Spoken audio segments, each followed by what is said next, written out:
So the last video, I think then on differentiation is things like example 31 and 32, setting up differential equations. So what a differential equation is something which has a derivative in it, okay? So it has a derivative and we're trying to find what the function is. So we might say something like dy by dx equals x squared, and the solution to that would look something like y equals x cubed over 3 plus c, okay? So you have a derivative and then you're trying to find what is the function if the derivative is linked to the following things. Now this is as simple as a differential equation as we can get. In fact, it's so simple that we kind of don't even really call it a differential equation. I can make these differential equations really complicated really quickly by doing things like having dy by dx, some functions of x and some functions of y flying around as well. And then it's really difficult to find y. So I don't know, let's just write something down. Dy by dx plus 2y minus x cubed equals dy by dx. There is an equation which has y functions, x functions and dy by dx is sorry, I better make it that a 3 dy by dx so that they don't cancel out on both sides. Now how we'd actually solve that is fiddly, right? But this is a differential equation. It's got x's, it's got y, so it's got functions of x, it's got functions of y, and it's got functions of dy by dx. And the solution to a differential equation looks like, well, what function is it? What is y as a function of x such that the derivative plus 2 lots of the function take away x cubed is equal to 3 lots of the derivative. All right, that's the idea with the differential equation. Now we're not going to get to these things straight away. We're going to go a little bit harder than these things, and we're going to deal with some that are kind of in the middle. So the kind of things that we are dealing with here are actually really practical and really useful things. So you see from the first question that we're putting these in context. That's unusual, isn't it? Normally we deal with something in theory and then later we put it into context and do the modelling questions.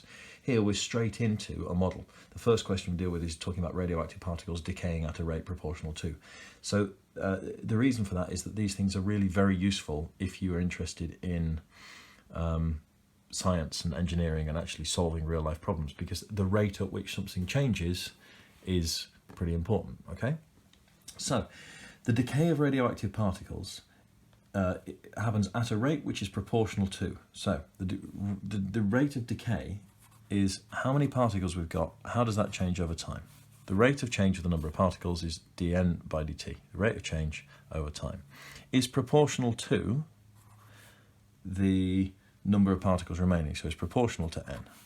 Well, proportional to n just means dn by dt equals k times n, doesn't it? We learnt that at GCSE. Proportional to means equals k times. Now what we do, because this is a decay, that k there obviously could be a negative number, but what we'll do is we'll say, well, let's let that k there be a positive number and put a minus sign in, because then that says that this is going down. So the number has to be a positive number because it's a number of particles. And we know that the number of particles is going down because it says in the question it's decaying. So to represent that, we put it as minus k times n. And that'll just make life a little bit easier when it comes to interpreting these sorts of things.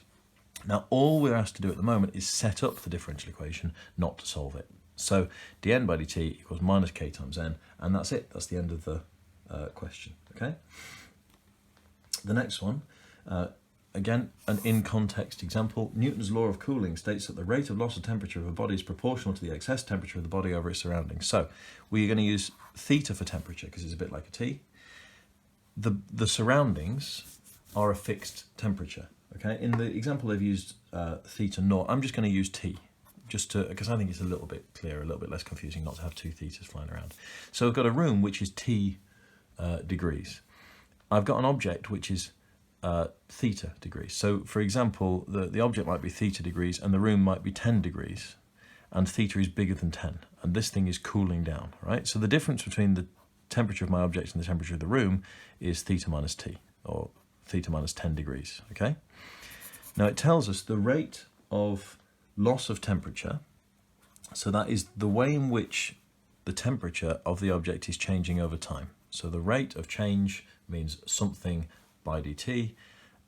What is it that's changing? It's the temperature of the object. So d theta by dt is proportional to, now it's going down again, so I'm going to put a minus k in there, the excess of the body, the temperature of the body over its surroundings. Okay, so theta minus t. And there is, again, there's our differential equation. That's all it's asking to do.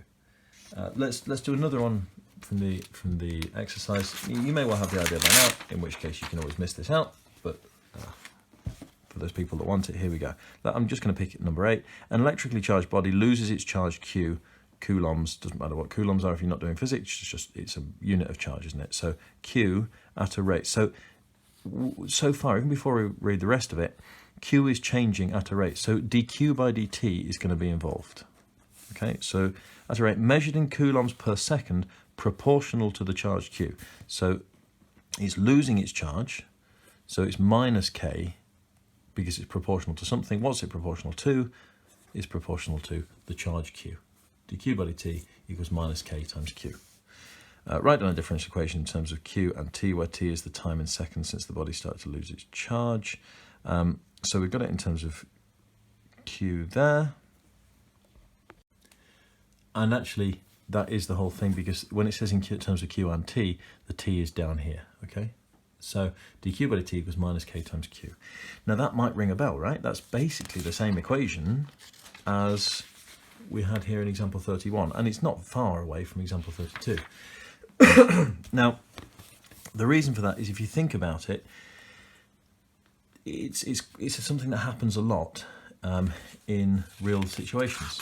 So the amount that the radioactive particles are decaying depends on how many of them are left. If there's lots left, there's lots to decay. So there's lots of decay happening. If there's only a few left, there's not as much decay going on. Think about it as well, the let's see, the price of a car. If it's worth a lot of money, it loses a lot of money quickly, and then so the amount of money it's losing is proportional to the amount of money that it's worth, right? So if something has got a high value, it's losing value quickly, and if the value that's left is small, then it's losing value more slowly. That's something that happens quite a bit, and for more examples of it, just look at the questions in the exercise and you'll see where that's happening. So finally, we are at the end of our differentiation chapter. Good luck with all of that. It's a pretty meaty one, and integration is the next chapter that's really going to be as tricky as that. And after we've done the differentiation and integration, really we've done the hardest stuff that I think you're going to do on the entire A-level course. So good luck with chapter 10.